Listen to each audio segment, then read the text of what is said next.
Hey YouTube, welcome back. Today's video we're going to talk about Procon Boy Airbrushes.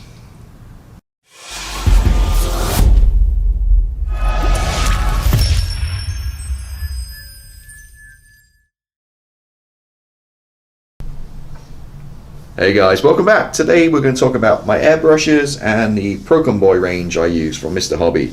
Also got here the PS274, which we're going to talk about as well in a minute. Let me give you a little bit of history about airbrushes, and for me personally.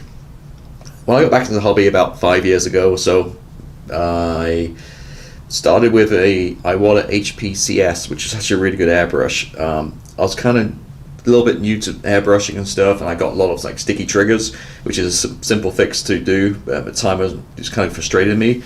That was a .35 needle, I believe. It's a great airbrush, but I sold it and I've moved on to bigger and better things.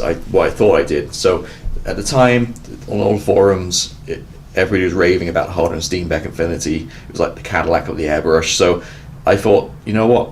I'll sell my high water on eBay and I'll spend extra money and buy a very expensive Harder and Steenbeck, and it's going to help me with my airbrushing and I'll get better results. I did that and I absolutely hated the Harder and Steenbeck. It was like $260, I think, if not more than that. It was well built, but it was just a terrible, for me, my way I paint and spray. The .2 needle was useless. I couldn't put any acrylics through it. I kept getting the blockages every time I sprayed. I got blockages in the nozzle.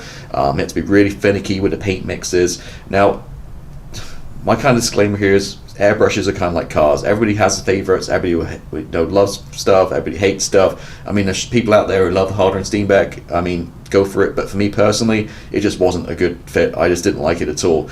So I ended up selling that, and I had it not long, maybe 6 months or so. It was just made my spraying a bit just chore. I hated spraying. Always had issues. It just wasn't a pleasant experience. So I did a little bit of research online. This is probably about 4 years ago, 3.5, 4 years ago, and I came across the Procon Boy range. Now, this at the time wasn't big in America, and it wasn't really big in Europe or England. It was more kind of in like Japan and the home market for like Gundam builders and that kind of stuff. So there's very few videos online. There's maybe one or two in Japanese on YouTube, and I kind of found somebody who actually had one and recommended it. So I took the plunge. So I bought this guy, which is the PS289, which is the Platinum .3 needle, and this absolutely revolutionized my model making and painting. From having a complete issues every time and make paint mixes, I could throw whatever I wanted through this and it sprayed it perfectly every single time. I might change the needle, but the nozzle's the same. 3.5, 4 years later, no parts have been changed. It just, every single time I use it, it sprays perfectly. Whether I throw in like acrylic paints, lacquer paints, thick clear coats, metallics, you name it, the .3 needle, it takes care of it and sprays beautifully every single time. Zero issues at all. The only times I have had issues in the past was when I kind of used the same airbrush for acrylics and lacquers, and I was spraying lacquer paints, and then maybe I put in like hardcore acrylics, like water-based acrylics, like Vallejo or something like that, and it got gummed up, which is understandable because they react with the lacquer. But other than that, it just sprays absolutely beautiful. So I had one of those airbrushes, the PS289, which you see there. It does come with a back and kind of a needle stop, but to be honest with you, I don't have the backs on these because when I store them, I always keep the needle out, which is safe practice. And when I'm changing, cleaning it out or changing colors or whatever, I'm always taking the needle, clean the needle, and put it back in again. So for me, it just got in the way. So I don't need the back part of it. It's one extra thing to unscrew. So I typically spray like this with the back off. So anyway, so I had that for a couple of years, sprayed beautifully, no problem at all.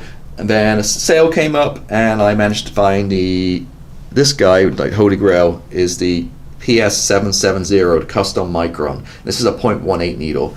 Now this is, you can see it's more of a matte finish. This is upgraded parts. I'm not sure exact technical specs, but it's got better seals. Obviously a smaller needle, very more precise. And I very rarely use this one, but this is extremely detailed. You'll lose, because it's .18 needle, use slightly thinner paints. If a lacquer paint's no problem at all. And I've sprayed kind of 70-second scale, like armor. I've hand sprayed camo on what kind of tight patterns, that kind of stuff, no problem at all. So this is for my tight detail work. One thing I should note too, as I didn't mention, is these range of brushes, the Procon Boy, made by Mr. Hobby, are actually made in the Iwata factory. They're Iwata airbrushes, Iwata parts, Iwata machinery. It's just the only difference is, instead of like HPCS on stamped on the side, you've got Mr. Hobby. So that's the important thing. So you get Iwata quality, and these are half the price of Iwata. The needle size is slightly different than nozzles, because again, we're looking at 0.3 and a 0.18, not a 0.35, which is standard for Iwata. But these are Iwata airbrushes. So anybody going out buying Iwata airbrush or thinking about buying an Iwata airbrush, I'll just ask you just to pause and just kind of think about it, because you can buy a Procon Boy for half the price, and it's the same quality, same materials, same machinery, same factory, everything. So that's the point thing. So anyway, so I progressed, and I got the PS770 Micron. So this is equivalent to this was about back at, I think I got on sale for about $200. I think normally go for about $250, $280. I think this is equivalent to a custom Micron from Iwata in terms, and that custom Micron from Iwata is about $450. So it's a huge savings. But the quality from this, the quality of the materials and the finish and the product and the actual spraying is just the same. Right. So that's kind of where I got from. And then about a year or two ago, I decided to kind of take a plunge. I bought a second one of these. So I actually have two of these. I'll just get it off camera real quick. Yeah, sorry, it's exactly the same. So I got another 289, so that gives me 3 airbrushes. The reason behind that was I wanted to separate acrylics and lacquers. It's good practice. Again, I just mentioned, any new people to my channel, I do model making. So I'm using acrylics like Tamiya, Vallejo. I pretty much spray lacquers, but I do spray the odd acrylic. Mission models now and again, but lacquer paints, Tamiya LP, Hitaka lacquers, MRPs, those kind of paints. So wide variety of stuff.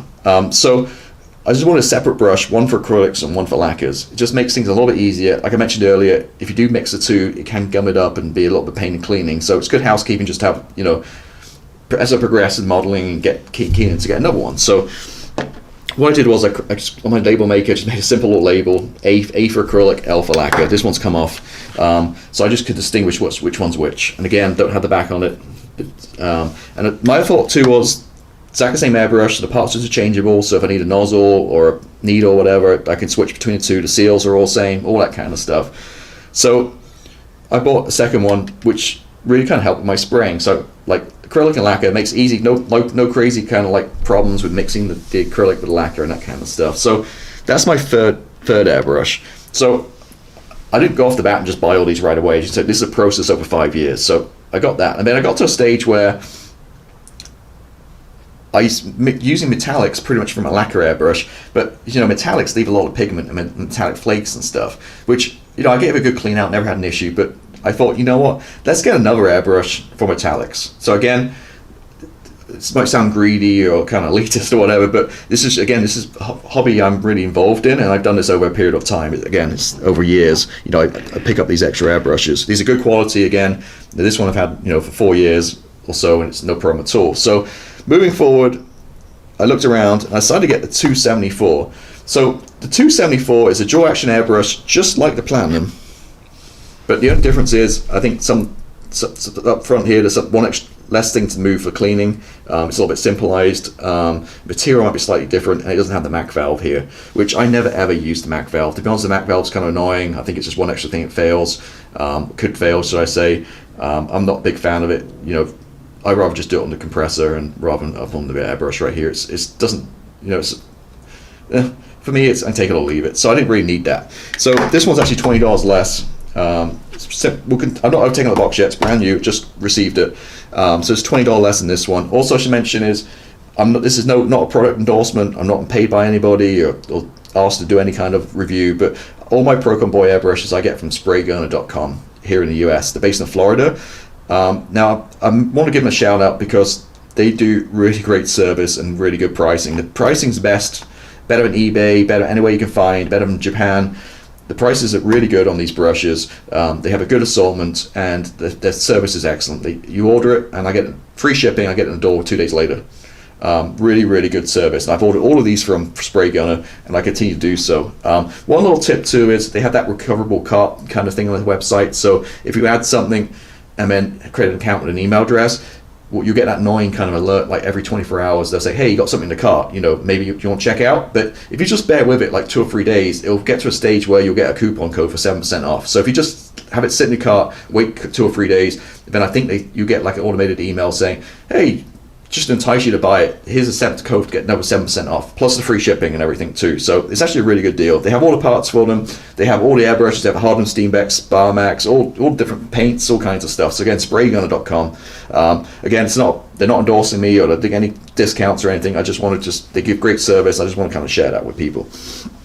Anyway, so PS274. So let's open this up. I've not opened out the box yet.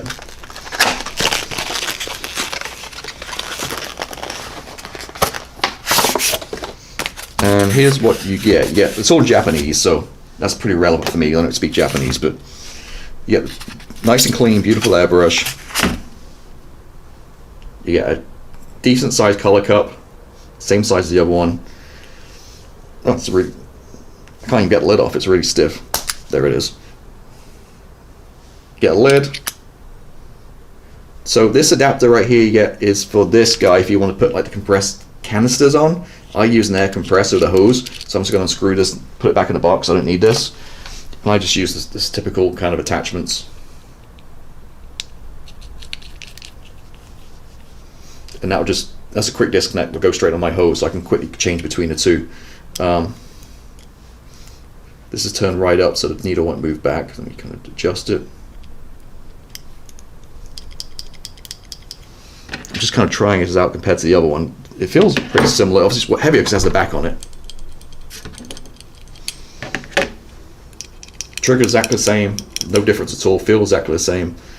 And then the nozzle, so they say the nozzle's a little different on this one. I'm just trying to figure out what the difference is. It looks exactly the same to me. Just take this off. Just do a quick kind of feel strip here just to see what we've got going on. That looks exactly the same to me. Okay. Just looking it over real quick. It's obviously the first time I'm looking at this. So to me, it looks pretty much the same. The only difference, obviously, no back valve. I mean, so you save $20. So for me, bringing this one in my arsenal for the metallics, this will be absolutely fine, I think.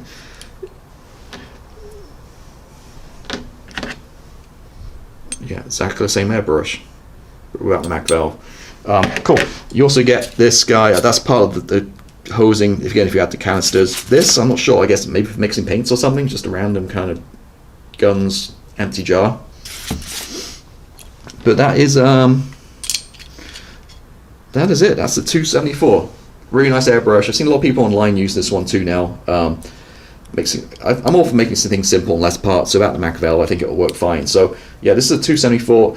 Proof of the pudding is in the taste. So let me go over to the spray booth and let's kind of spray a few things and see how this works out compared to the other brushes. I'm sure it's going to be exactly the same, but let's kind of give it a quick little run through and see how it goes. Okay, we're over at the booth. I got this. I'm working on Abrams tank right now. So on the inside, nice big piece of plastic here. So on the inside, I'm going to use the spray it to give it a little test. So let's start with the control. Let's start with my Platinum first, the 289, the PS289. So I'm going to hook it up to my compressor. Turn down the air a little bit. Okay, and then just because I had this at hand close by, it's already mixed up some Tamiya Olive Drab XF, was that 62. A good shake. It's already mixed with X28 thinners in the bottle, in the jar, and this was just close by, so let's try this guy.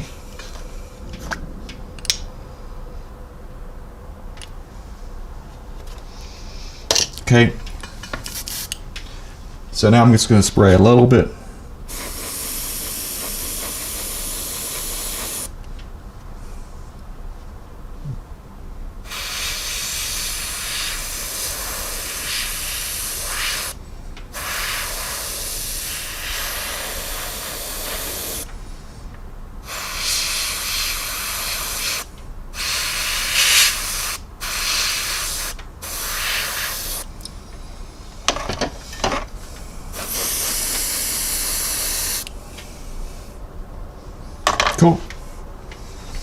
this gives me a feel to see if there's any difference. That's the, I'll clean that in a minute. So that's the, now bringing a new one, the PS-274.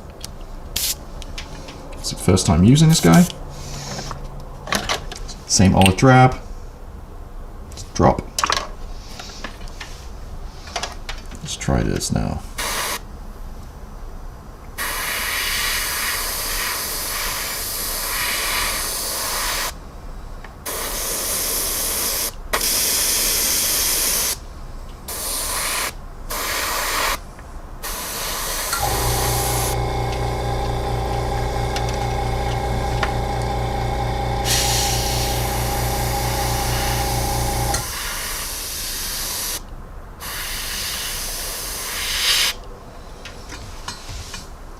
That spray is actually better than the Platinum, to be honest with you. It's not just as good. Let me just try that one more time. Maybe switch back airbrushes again to PS-289 Platinum.